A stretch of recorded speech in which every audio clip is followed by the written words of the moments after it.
हे good morning. कैसे हैं आप लोग और कैसी चल रही है आपकी पढ़ाई? मुझे उम्मीद है सब चीज़ें अच्छी चल रही होंगी।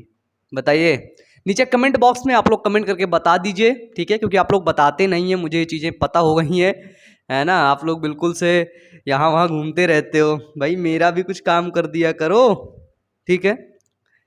तो फाइनली आज की इस वीडियो में हम लोग पढ़ने वाले हैं कोशिका। ये जो आप थंबनेल वगैरह पे देख ही लिए होंगे सब कुछ, है ना? कोशिका में आज हम लोग पढ़ने वाले हैं प्लाज्मा मेम्ब्रेन। उससे पहले मैं आपसे कुछ मिनट बात कर लेता हूं, फिर हम लोग कंटिन्यू क्लास को करते हैं, ठीक है? सबसे पहली चीज, आज मेरे एक वीडियो के नीचे कमेंट आया है जो शायद आपको स्क्रीन में दिख रहा है, और आप उसमें पढ़ पा रहे हैं क्या लिख रखा है ना? सोचो, YouTube पर पढ़ने के लिए बहुत ढेर सारे डिस्ट्रैक्शन है, ठीक है? गेमिंग चैनल पे जाओ, ब्लॉगिंग देख लो, ये देख लो, वो देख लो, कार्टून देख लो, मूवी देख लो, ये देख लो, लेकिन उन सभी को छोड़ करके आप पढ़ने वाला वीडियो, आप एक एजुकेशनल कंटेंट पर जाकर के क्लिक किए हैं। इसका मतलब बच्चे तुम कोई आसान बच्चे नहीं हो, ये तो पता चल गया। तुम कोई आसान नहीं हो, ठीक है?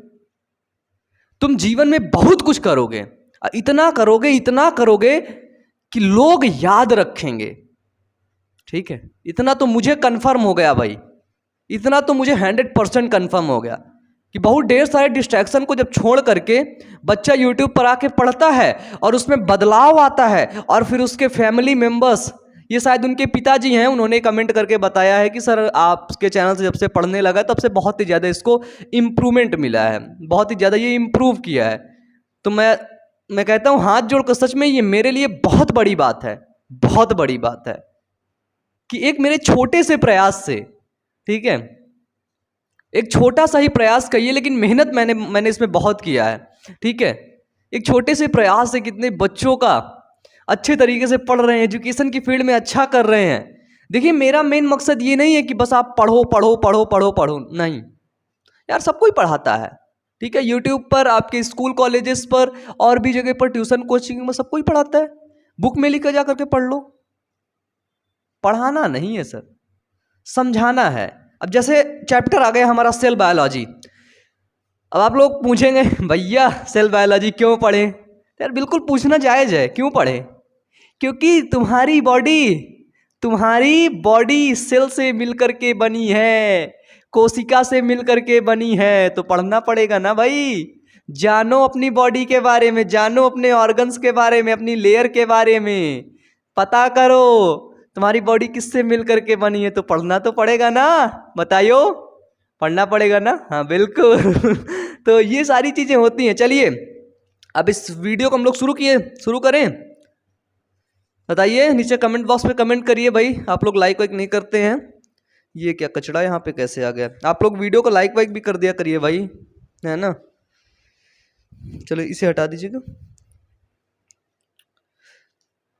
आज के लेक्चर को शानदार तरीके से शुरू करते हैं हम लोग। बताइए बताइए बताइए, और भी जो चीज़ें दिक्कत आ रही हैं उसको नीचे कमेंट बॉक्स में कमेंट करके बता देना, ठीक है? एक और चैनल है हम लोगों का, बाय ओमन मोटिवेशन, उस चैनल पर जाकर के मोटिवेशनल वीडियोस को जरूर देख लेना, ठीक है?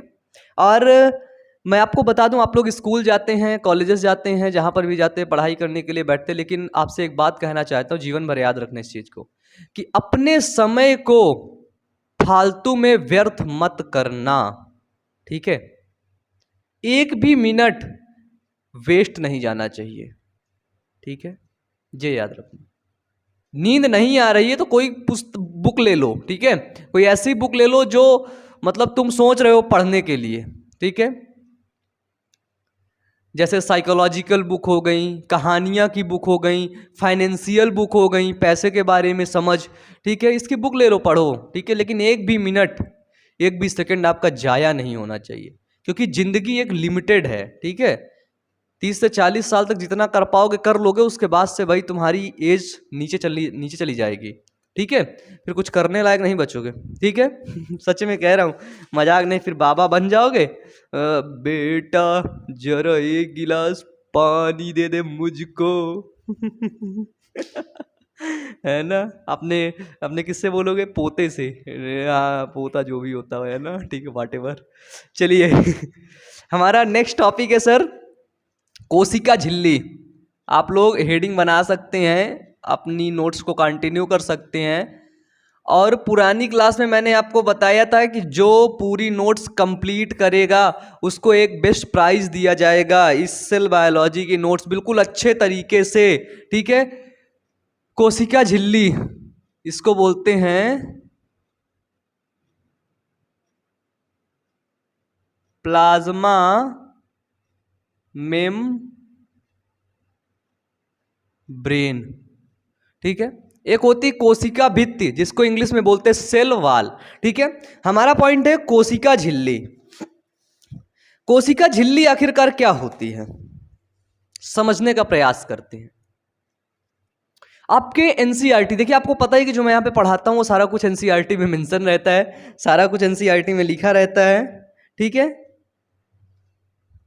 तो देखिए एनसीईआरटी में लिख रखा है कि वर्ष 1950 के इलेक्ट्रॉन सूक्ष्मदर्शी के खोज के बाद, कब सर, तो वर्ष 1950 1950 में जब इलेक्ट्रॉन सूक्ष्मदर्शी की खोज हुई उसके बाद कोशिका झिल्ली की विस्तृत संरचना का ज्ञान संभव हो सका है।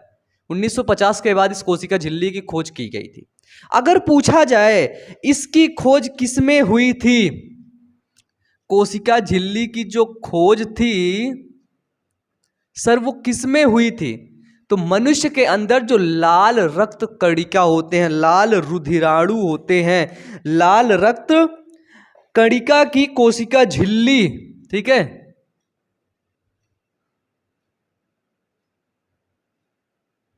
लाल रक्त कणिकाओं की जो कोशिका झिल्ली होती है। अब एक चीज क्वेश्चन बनता है यहां पर, आपने पूछा कि सर वो लाल रुधिर कणिका को ही क्यों खोजा गया, क्योंकि जब रेड ब्लड सेल मैच्योर हो जाती है तो इसके पास सिर्फ और सिर्फ प्लाज्मा मेम्ब्रेन ही बचता है और कुछ बचता ही नहीं है, ठीक है, समझ रहे हो। तो इसलिए वहां पे इसको खोज लिया गया आसानी से, ठीक है। वहां पे बताया गया कि जो ये लाल रक्त कणिकाओं की जो कोशिका झिल्ली है ये बनी किसकी है, तो ये बनी है बताया गया लिपिड और प्रोटीन की, ठीक है। ये समझना, आपके बुक में इमेज दे रखा है, बुक अगर आप खोलेंगे तो आपको इमेज मिलेगा, ठीक है। लिपिड और प्रोटीन की बनी होती है, ठीक है। अगर पूछा जाए इसका जो लिपिड होता है, ठीक है, इसका प्रमुख लिपिड कौन होता है, तो वो होता है फास्फोलिपिड, जो दो सतहों से दो परतों से घिरा होता है, ठीक है। प्रमुख लिपिड, लिपिड कई प्रकार के होते हैं ना, प्रमुख लिपिड, तो सर वो होता है फास्फोलिपिड। इसका इंक खत्म हो रहा है, अभी अभी समझाऊंगा, अभी इमेज बनाऊंगा ना तो पूरा एक एक चीजें आपको क्लियर हो जाएंगी, ठीक है। इसकी मैं इंक डाल लूं पहले। फास्फोलिपिड जो दो सतहों में व्यवस्थित रहता है,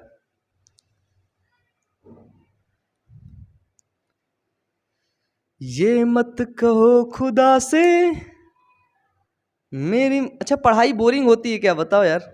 इतना अच्छा सिलेबस, इतना अच्छा चैप्टर, मजे से पढ़ो, मन खुश हो जाए, है ना। काफ़ी लोगों के मैं मुंह से सुना हूँ कि पढ़ाई बोरिंग होती है यार, मेरे को तो नहीं लगता। भाई कूड़ा कचड़ा कहाँ से दिख रहा है मेरे को ये। अब पता है मैं एक बात आपसे शेयर करूं, शॉर्ट वीडियो काट करके मत डाल देना, मेरी आंखों में कम दिखने लगा है अब, क्योंकि इतना ज़्यादा लाइटिंग में रहने की वजह से मुझे लगता है बहुत ही जल्द मेरे चश्मा लगने वाला है ना। नहीं लगाऊंगा तो मेरे को दिक्कत होने वाली है, ठीक है। फास्फोलिपिड की दो सतहों से घिरा होता है। हम बनाते हैं प्लाज्मा मेम्ब्रेन कैसा होता है, तो देखो हमने बोला फास्फोलिपिड, ये देखो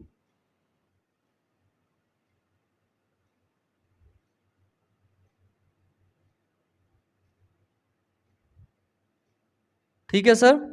फास्फोलिपिड आपका ऐसे बनता है, ऊपर वाला भाग हेड, नीचे वाला भाग टेल।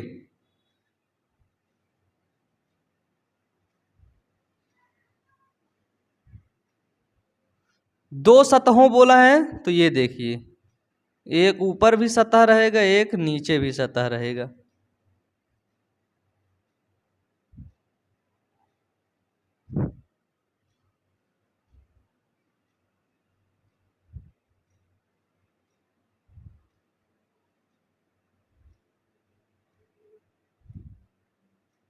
ठीक है, हमने बोला फास्फो जो कोशिका झिल्ली होती, प्लाज्मा मेम्ब्रेन होती है, वो लिपिड, प्रोटीन और थोड़ा सा कार्बोहाइड्रेट से मिलकर के बनी होती है। हमने देख लिया ये लिपिड है। क्या देखा हमने? ये लिपिड है। लिपिड को हमने देखा, इसके दो भाग हैं सर। ऊपर वाले भाग को हमने बोला हेड और नीचे वाले भाग को हमने बोला टेल। ये क्या है हमारा? तो सर ये लिपिड है। लेकिन इस लिपिड के बारे में खास चीज जान लीजिए कि सर जो ये ऊपर वाला भाग है ये हाइड्रोफिलिक है। ये देखिए जो ऊपर वाला भाग है ये हाइड्रोफिलिक है, जलरागी है। ठीक है, और नीचे वाला भाग हाइड्रोफोबिक है, हाइड्रोफोबिक, जल अनुरागी। ठीक है, या फिर जल भीरू बोलते हैं, एनसीईआरटी में लिख रखा है जल भीरू, है ना, इसको बोलते हैं जल रागी। यानी कि कोशिका जो बनती है ये लिपिड के उसमें से बनती है। ठीक है, लिपिड की पहले प्लाज्मा मेम्ब्रेन होती है, इसके बाहर की तरफ जल रहता है। ठीक है, क्या रहता है सर? इसके उधर की तरफ जल रहता है। लेकिन ये जो इसकी टेल है ना, पुछुआ जो है ना इसकी, वो पानी में जाएगी तो वो खराब हो जाएगी, वो पानी में नहीं कर सकती, जल से डरती है। हाइड्रोफोबिक, फोबिक मतलब डर होता है। ठीक है, तो नीचे वाला जो होता है जल से डरता है, इसलिए यहां पर जल का कोई काम रहता नहीं, यहां जल रहता नहीं, तो ये उल्टा लगा होता है। ठीक है, ठीक है ना। और ऊपर वाला जो भाग होता है वो जलरागी होता है, हाइड्रोफोबिक होता है, जिसके कारण से जल वहां पर आता जाता टहलता रहता है। ठीक है, ये जल भीरू क्यों है? क्योंकि ये संतृप्त हाइड्रोकार्बन से मिलकर के बना होता है। केमिस्ट्री में आप लोग इसको पढ़े होंगे। ठीक है, संतृप्त हाइड्रोकार्बन, संतृप्त हाइड्रोकार्बन सिंगल बॉन्ड होता है, और अगर ये जल के साथ क्रिया करता है तो क्या होता है? खराब हो जाता है। ठीक है, तो संतृप्त हाइड्रोकार्बन से मिलकर के बना होता है। फास्फोलिपिड जो होता है, अब हमने इसको क्या बोला? ये लिपिड नहीं है सर, ये लिपिड नहीं, ये क्या हुआ? ये है फास्फोलिपिड। ठीक है, तो सर जो फास्फोलिपिड है हमारे पास, ठीक है, फास्फोलिपिड झिल्ली में कहीं ना कहीं छोटे छोटे कोलेस्ट्रॉल भी होते हैं। क्या होते हैं सर? कोलेस्ट्रॉल। लेकिन हमने बोला इसके अंदर प्रोटीन भी होता है। यानी कि प्लाज्मा झिल्ली दो चीजों से मिलकर के बनी होती है, पहला लिपिड, दूसरा प्रोटीन, और तीसरा है सर कार्बोहाइड्रेट। ठीक है, कोई भी कहीं भी पूछे प्लाज्मा झिल्ली जो होती, प्लाज्मा मेम्ब्रेन होती, वो कितने चीजों से मिलकर के बनी होती है? तीन चीजों से, लिपिड, प्रोटीन और फास्फोल वो कार्बोहाइड्रेट। हमने तो देख लिया भाई लिपिड ये है, प्रोटीन कहाँ है? तो सर ये देखो प्रोटीन भी दिखाता हूं, इसी के बीच में लगी थी लेकिन उतनी समय आप लोग देख नहीं पाए हो।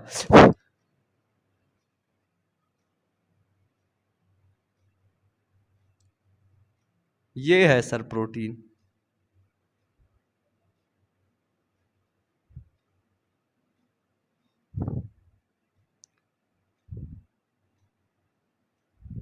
ठीक है, अभी और देखना, इतनी प्रोटीन नहीं है, अभी और प्रोटीन है।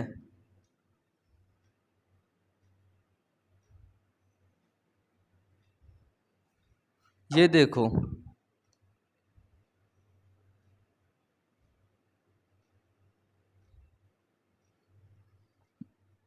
तो यहां पे क्या होता है कि हमें दो प्रोटीन दिखाई दे रही है। ठीक है, हमको पता चल गया कि जो प्लाज्मा झिल्ली होती है वो लिपिड की दोहरी भित्ति से बनी होती है। और लिपिड में प्रमुख लिपिड कौन होता है सर? तो वो होता है फास्फोलिपिड। बताइए यहां तक क्लियर है कि नहीं? फिर आप इसमें आगे कंटिन्यू करेंगे कि लाल रक्त कणिकाओं की कोशिका झिल्ली के अध्ययन से ही लिपिड वो प्लाज्मा कोशिका झिल्ली की खोज की गई है। ठीक है। इसके बाद इसमें प्रमुख लिपिड क्या होता है, जलरागी, जल अनुरागी, इसका चित्र बनाओगे। और फास्फोलिपिड झिल्ली में कोलेस्ट्रॉल भी पाया जाता है। यहां पर छोटा छोटा क्या पाया जाता है, वो कोलेस्ट्रॉल।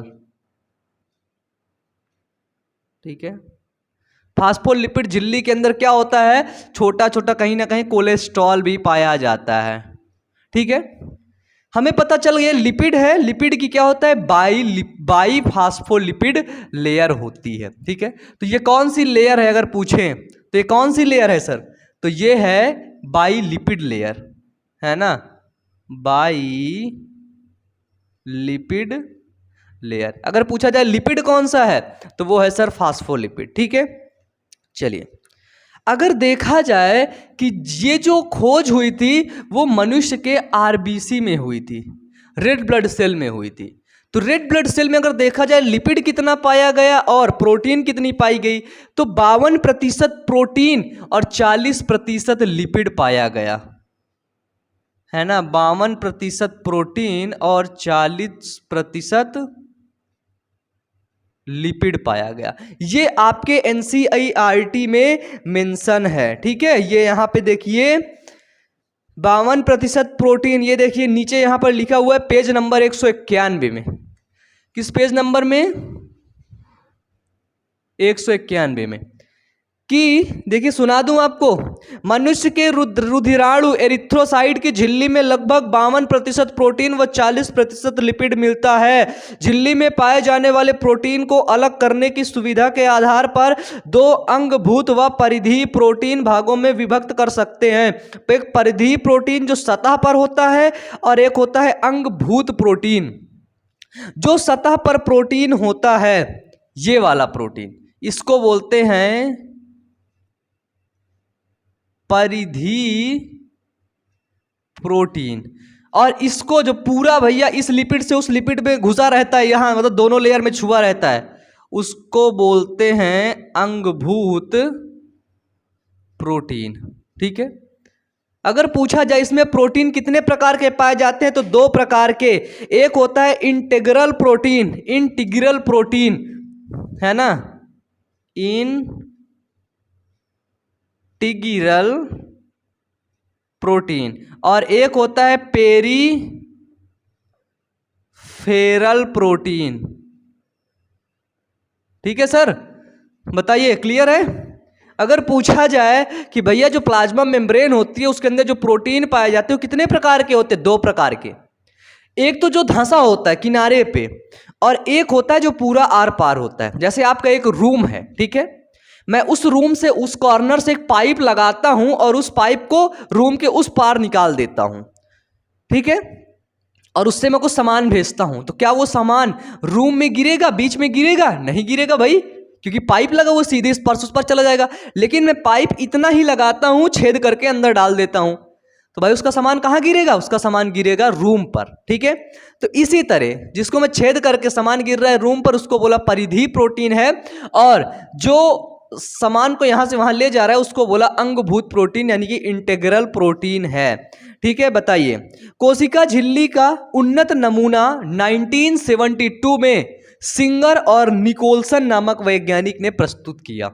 ठीक है, इसको मैं यहां से मिटा दूं ऊपर का, देखिए आप इसमें से जो लिखना चाहें आप लोग इसको लिख लीजिए। ठीक है, ये सारा कुछ मेरी नोट्स में भी लिख रखा है। चलिए इसमें मिटा दूं मैं, अब मैं मिटा रहा हूं इसमें से जो जो काम का नहीं है अभी। ठीक है, अब 1972 आता है, क्या आता है सर? तो आता है 1972 में 2 वैज्ञानिक आते हैं। ठीक है,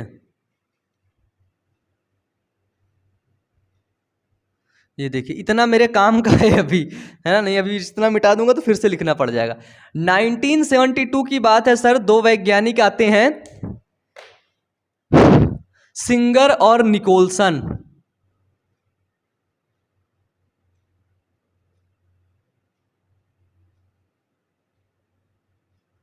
ठीक है, इसको लिख लो। 1972 के अंदर 2 वैज्ञानिक आते हैं, सिंगर और निकोलसन। वो दोनों मिलकर के एक मॉडल प्रस्तुत करते हैं जिसको फ्लूइड मोज़ेक मॉडल बोलते हैं। ठीक है,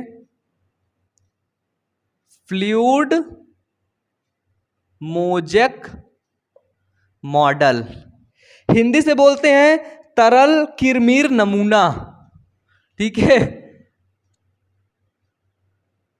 तरल किरमीर नमूना। यार जब मैं पढ़ रहा था ना 11 में, तब मेरे को ऐसे ही पढ़ाया गया था कि फ्लूइड मोजेक मॉडल, हिंदी से हम लोग लिख लिए थे, 11 में पढ़ रहे थे तो ज़्यादा इंग्लिश आती नहीं, ठीक है, इस तरह से हिंदी से लिख लिए थे, फ्लूइड को लिख लिए थे तरल मोजेक मॉडल, ठीक है।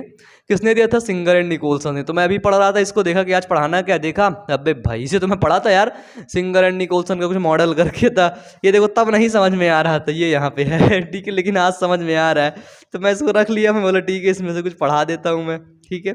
इसमें यही बताया गया है कि लिपिड के अर्धतरलीय प्रकृति के कारण फास्फोलिपिड द्विसतह के भीतर प्रोटीन पार्श्विक गति करता है, ठीक है। एक पॉइंट इसका बहुत इंपॉर्टेंट है कि लिपिड के अर्धतरलीय प्रकृति के कारण, ठीक है, इसको मैं लिखे देता हूं, लिपिड के अर्धतरलीय प्रकृति के कारण जो लिपिड होता है, ठीक है, तो ये क्या होता है? ये अर्धतरलीय होता है, ठीक है। तो लिपिड के अर्धतरलीय प्रकृति के कारण फास्फोलिपिड द्विसतह के भीतर, है ना, जो फास्फोलिपिड होती है, ठीक है, फास्फोलिपिड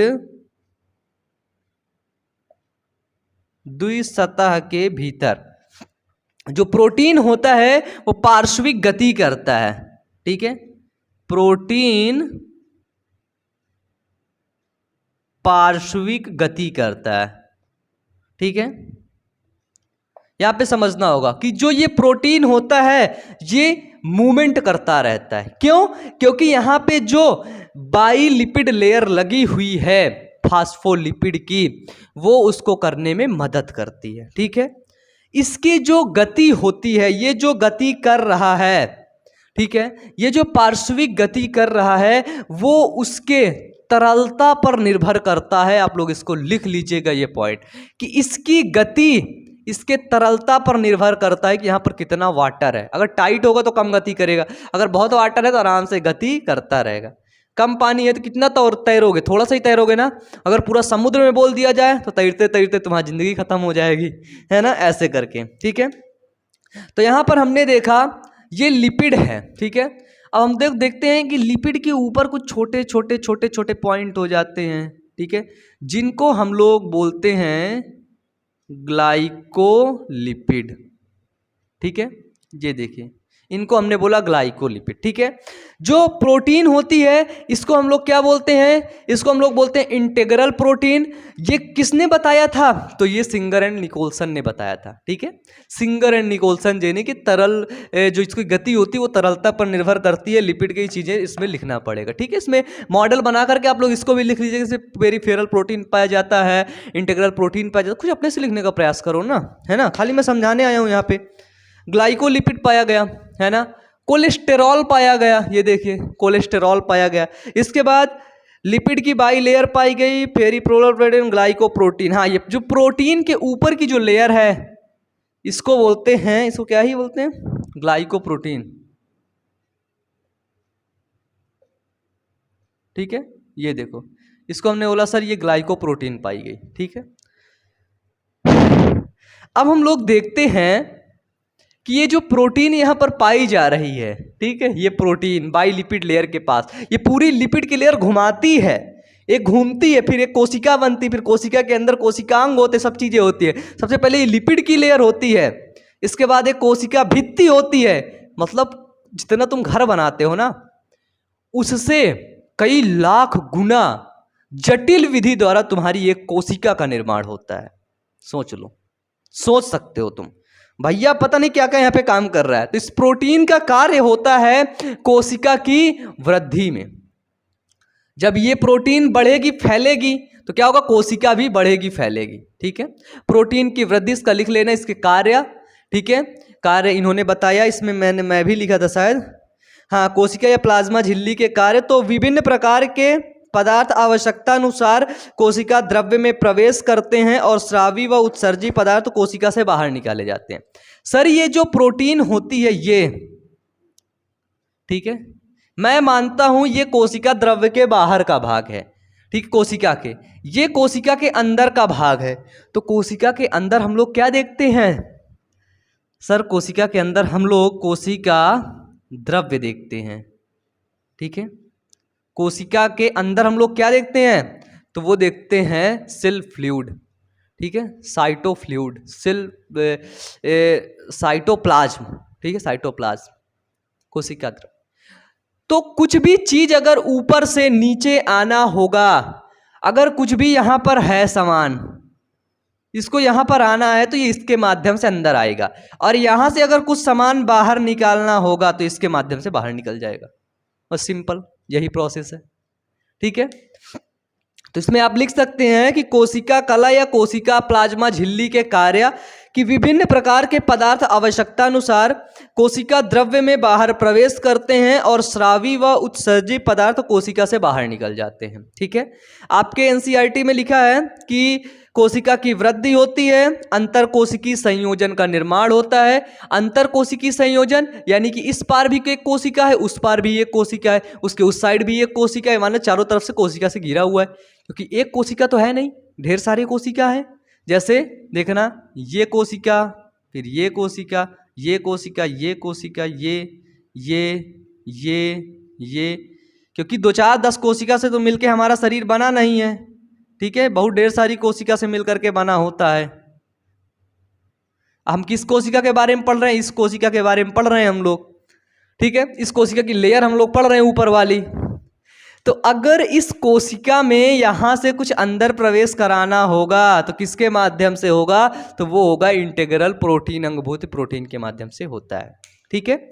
यानी कि अंतर कोशिकीय संयोजन का निर्माण करता है, एक दूसरे कोशिका से संयोजित करता है। श्रावण अंतर कोशिक करता है, कोशिका विभाजन करता है, यही प्लाज्मा झिल्ली का पहले विभाजन होगा, इसके बाद कोशिका का विभाजन हो जाता है, ठीक है। ये आदान प्रदान में मदद करता है। आपको एक बात मैं यहां पर बता दूं, ठीक है, एक बात, ये जो प्रोटीन होता है ना, यहां पर एक चैनल प्रोटीन होता है, ठीक है, चैनल प्रोटीन।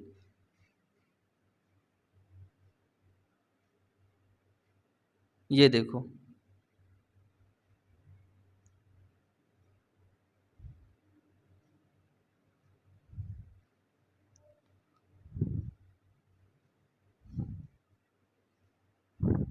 तो इससे क्या होता है? इससे सामान जो होता है, सोडियम हो गया, ठीक है, पोटेशियम हो गया, क्लोरीन हो गया, ये आदि चैनल प्रोटीन के माध्यम से आते जाते रहते हैं। तो ये होता है एक्वास्पोर, ये जो पोर छिद्र होता है इसको बोलते हैं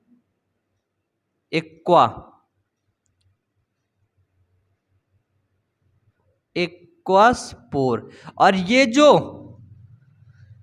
चैनल होता है जिससे माध्यम से आता जाता है उसको बोलते हैं चैनल प्रोटीन, ठीक है। इसके बाद जो ऊपर वाला स्पेस होता है उसको बोलते हैं एक्स्ट्रा सेलुलर स्पेस। ये वाला जो स्पेस होता है इसको बोलते हैं एक्स्ट्रा सेलुलर स्पेस, ठीक है, एक्वस प्रोटीन, ठीक है, एक्स्ट्रा सेलुलर स्पेस होता है। इसी के माध्यम से क्या होता है सर? सोडियम, पोटेशियम, क्लोरीन क्या होता है? आदान प्रदान आते जाते रहते हैं, अंदर बाहर करते रहते हैं, ठीक है। चलिए अब क्या होता है, अब यहां से मैं कुछ चीजें आपको मिटाता हूं, ठीक है। जैसे मैं ये डिफिनीशन मिटा देता हूं, ठीक है। अभी उस साइड गए तो आप लोग लिख लेना। क्या होता है सर यहां पर कि कितने प्रकार की यहां पर गति होती है? हेडिंग आपका बनेगा टाइप्स ऑफ ट्रांसपोर्ट,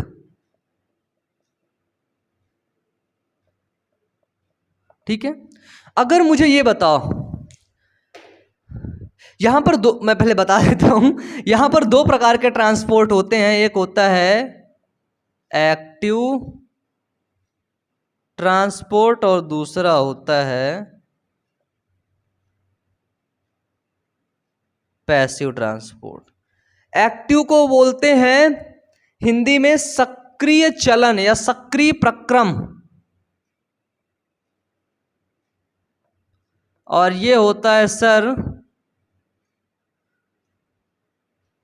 निष्क्रिय प्रक्रम। ठीक है, चित्र बनाना चाहें तो आप लोग बना सकते हैं, नहीं बनाना चाहें तो मत बनाइएगा। ठीक है, हम देखते हैं एक्टिव प्रक्रम क्या होता है। ठीक है, किसके बारे में? एक्टिव प्रक्रम के बारे में। पानी चाहिए तो मुझे यार, गला सूख रहा है। ओके, तो सर एक्टिव प्रक्रम में क्या होता है? जब जैसे सोचो, मैं तुमको सिंपल समझा रहा हूं। ठीक है, अगर एक बॉल को तुम नीचे से ऊपर ऐसे फेंकोगे तो बताओ बल लग रहा है कि नहीं? ऊर्जा लग रही है कि नहीं? बताओ, लग रही है कि नहीं? नीचे से तुम ऊपर की तरफ फेंक रहे हो, ऊर्जा लग रही है कि नहीं? तो एक्टिव प्रक्रम ऐसा प्रक्रम होता है जिसमें एटीपी जरूरी होता है, यानी कि ऊर्जा जरूरी होता है। ये साफ साफ आपके बुक में लिखा गया है, मैं पढ़ के आप लोग को सुनाए दे रहा हूं। ठीक है, देखना, एक्टिव प्रक्रम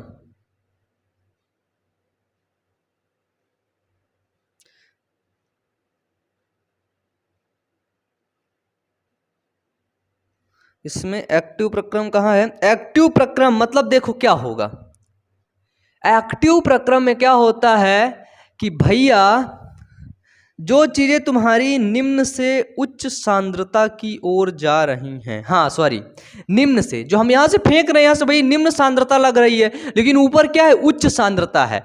तो जब चीजें है ना निम्न सांद्रता से मैं हाईलाइट नहीं किया था, निम्न सांद्रता से उच्च सांद्रता की तरफ, ठीक है, या फिर जब निम्न सांद्रता से उच्च सांद्रता की ओर चीजें जाती हैं तो उसको हम लोग बोलते हैं एक्टिव ट्रांसपोर्ट। इसमें एटीपी लगता है। क्यों? क्योंकि तुम बॉल ऐसे फेंक रहे हो तो क्या लगेगी सर? एटीपी लगेगी कि नहीं? बताइए, एटीपी लगेगी कि नहीं? तो ये जो एक्टिव ट्रांसपोर्ट होता है यहां पर क्या होता है, जैसे यहां पर ये पदार्थ है 3, ठीक है, बाहर कोशिका के बाहर 3 पदार्थ है, 3, लेकिन यही पदार्थ कोशिका के अंदर ढेर सारा है। लेकिन एक बात समझना सर, अब कोशिका वाले जो कर्मचारी थे, लोग थे, उन्होंने डिसाइड किया कि भैया इन 3 पदार्थ को भी नीचे भेजना है, लेकिन इधर तो बहुत ढेर सारे हैं।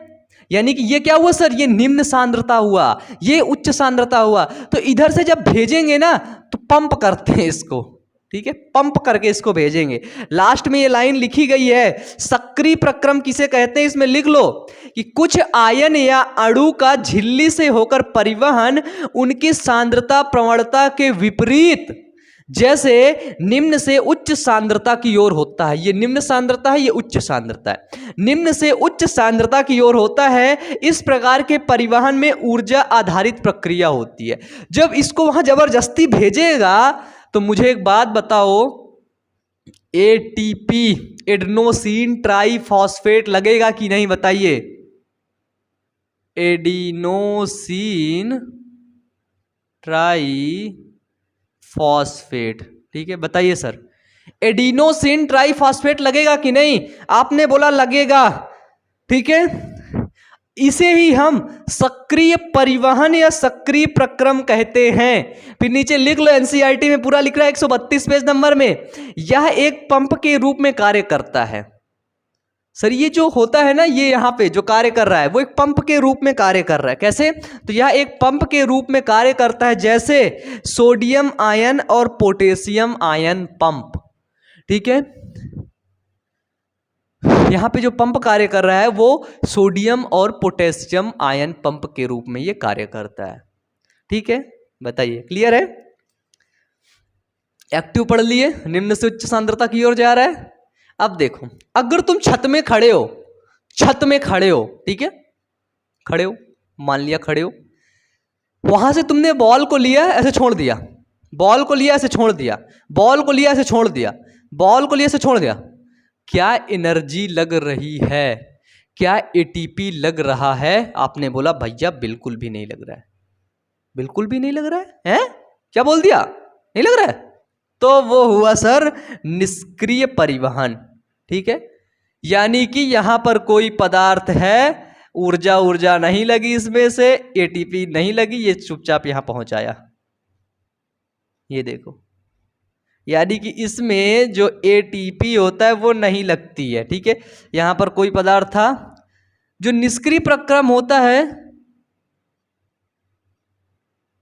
उसके पदार्थ ज्यादातर किसमें परिवहन करते हैं?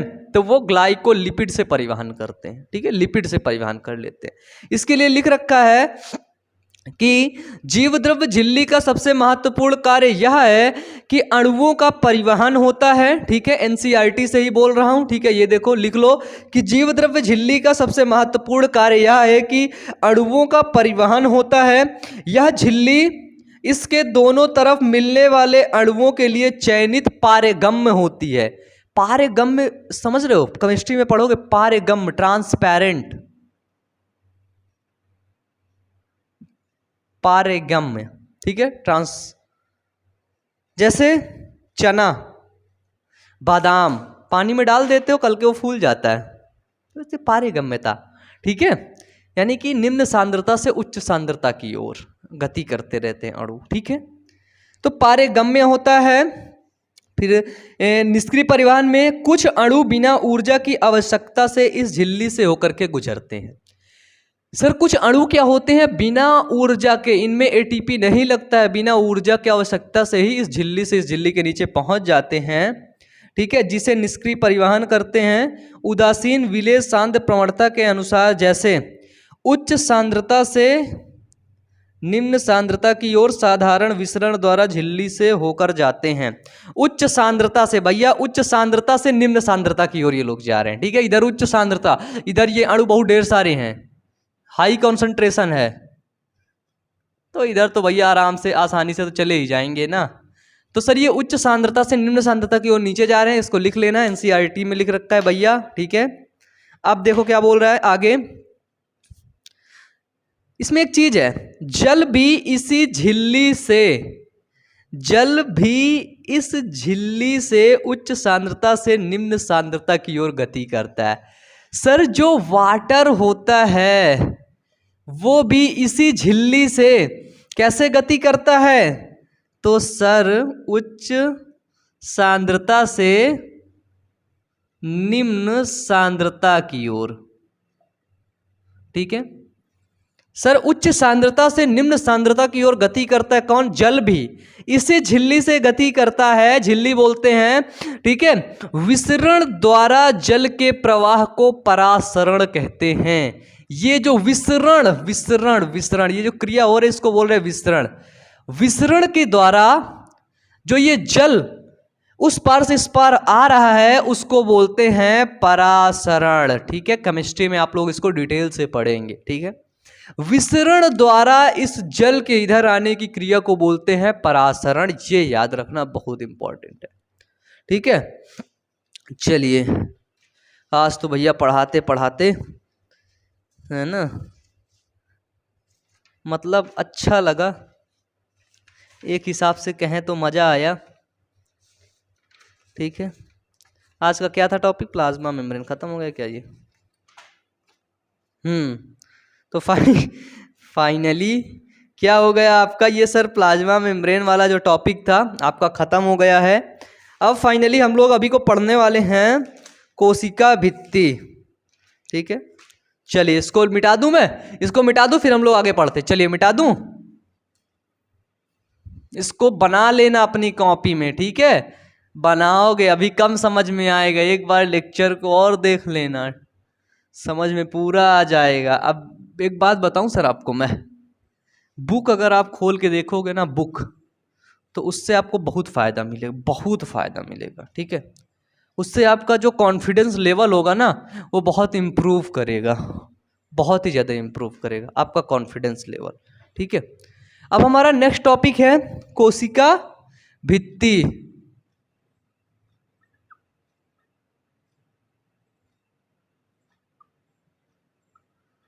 सर इसको हिंदी इंग्लिश में बोलते हैं सेल वाल।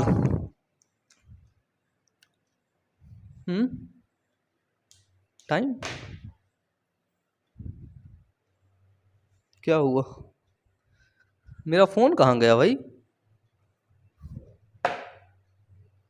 ओ भाई चलिए ठीक है। आज कोशिका भित्ति नहीं पढ़ते, इसको हम लोग नेक्स्ट क्लास में कोशिका भित्ति पढ़ते हैं। मेरे दवा लेने का टाइम हो गया है इस वजह से फाइनली। ठीक है, तो चलिए, मुझे उम्मीद है ये पढ़ करके आपको अच्छा लगा होगा। तो अपनी राय, ठीक है, जो पर्सनली आप लोग व्यक्तिगत रूप से सोचते हैं उसको नीचे कमेंट बॉक्स में ज़रूर बताइएगा। मिलते हैं नेक्स्ट वीडियो में, तब तक के लिए पढ़ते रहिए, मेहनत करते रहिए। Wish you all the best. Thank you.